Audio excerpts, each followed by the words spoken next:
Tension ಇದೆ.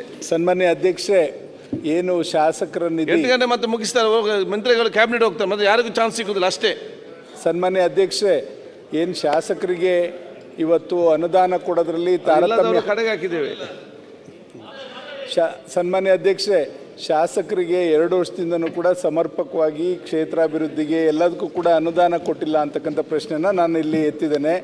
ಆದ್ದರಿಂದ 2 ವರ್ಷದಿಂದ ಈ ಸರ್ಕಾರ ಬಂದ ಮೇಲೆ ಎಲ್ಲ ರೀತಿಯಲ್ಲೂ ಕೂಡ 224 ಕ್ಷೇತ್ರಕ್ಕೂ ಕೂಡ ಸಮರ್ಪಕವಾಗಿ ಅಭಿವೃದ್ಧಿಗೆ ಹಣ ಕೊಟ್ಟಿಲ್ಲ ಅಂತಕ್ಕಂಥ ಕೂಗು ಆಡಳಿತ ಮತ್ತು ವಿರೋಧ ಪಕ್ಷ ಎಲ್ಲ ಶಾಸಕರಲ್ಲೂ ಕೂಡ ಅದು ಇದೆ.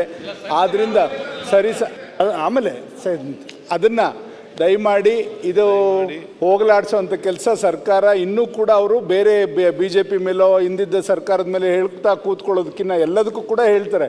ಅದು ಹೇಳೋದಕ್ಕಿಂತ 2 ವರ್ಷ ಆಗಿದೆ. ಇವರೇನೀಗ 2 ವರ್ಷ ಮುಗ್ದಿರೋದ್ರಿಂದ ಇನ್ನು 3 ವರ್ಷ ಇರೋದ್ರಿಂದ ಅವ್ರು ಏನು ಮಾಡ್ತಾ ಇದ್ದಾರೆ ಈ ಸರ್ಕಾರ ಅದನ್ನು ಹೇಳಬೇಕು. ಜೊತೆಗೆ ಮೊನ್ನೆ ಎಲ್ಲ ಕಾಂಗ್ರೆಸ್ ಶಾಸಕರಿಗೆ 50 ಕೋಟಿ ಅನುದಾನ ಬಿಡುಗಡೆ ಮಾಡ್ತೇವೆ ಅಂತಕ್ಕಂಥದ್ದನ್ನ ಹೇಳಿ ಅದರಲ್ಲಿ 37 ಕೋಟಿ ಲೋಕೋಪಯೋಗಿಗೆ 12.5 ಕೋಟಿ ಅವರು ವಿಶೇಷ ಅನುದಾನಕ್ಕೆ ಅಂತಕ್ಕಂಥದ್ದು ಕೂಡ ಹೇಳಿದ್ದಾರೆ. ಅದನ್ನು ಪತ್ರನೂ ಕೂಡ ಇವರು ಅವರ ಮುಖ್ಯಮಂತ್ರಿಗಳ ವಿಶೇಷ ಆಪ್ತ ಕಾರ್ಯದರ್ಶಿ ಆದಂಥ ಡಾಕ್ಟರ್ ವೆಂಕಟೇಶಯ್ಯನವ್ರ ಮುಖಾಂತರ ಕಾಂಗ್ರೆಸ್ ಶಾಸಕರಿಗೆ ಮಾತ್ರ ಪತ್ರಗಳನ್ನ ಕಳಿಸಿದ್ದಾರೆ. ಬೇರೆ ಶಾಸಕರು ಏನಾಗಿದೆ, ನಮಗೆ ಇದು ತಾರತಮ್ಯ ಆಗಿದೆ ಅಂತಕ್ಕಂಥದ್ದು ಒಂದು. ಜೊತೆಯಲ್ಲಿ ಇದು ಯಾವಾಗ ಇವರು ಪ್ರಾರಂಭ ಮಾಡಿದ್ದು ಅಂದರೆ ಸುರ್ಜಿವಾಲಾ ಅವರು ಬಂದು ಯಾವಾಗ ಆಡಳಿತ ಪಕ್ಷದ ಶಾಸಕರುಗಳು ಇದು ನಮ್ಮಲ್ಲಿ ಅನುದಾನ ಸಿಗ್ತಾ ಇಲ್ಲ ಅಂತಕ್ಕಂಥದ್ದು ಅವ್ರ ಹತ್ರ ಹೇಳ್ಕೊಂಡಾಗ ಸೂಪರ್ CM ಆಗಿ ಸುರ್ಜಿವಾಲಾ ಅವರು ಬಂದು ಹೇಳಿದ್ಮೇಲೆ ಇವತ್ತು ಕಾಂಗ್ರೆಸ್ ಶಾಸಕರಿಗೂ ಕೂಡ 50 ಕೋಟಿ ಕೊಡ್ತೀನಿ ಅಂತಕ್ಕಂಥದ್ದನ್ನ ಇವ್ರು ಹೇಳಿಕೆಯನ್ನು ಕೊಟ್ಟಿರ್ತಕ್ಕಂಥದ್ದು ನಾವೆಲ್ಲರೂ ಕೂಡ ಗಮನಿಸಿದ್ದೇವೆ. ಹೌದು, ಅವ್ರು ಬಂದ ಮೇಲೆ ನೀವು ಅನುದಾನ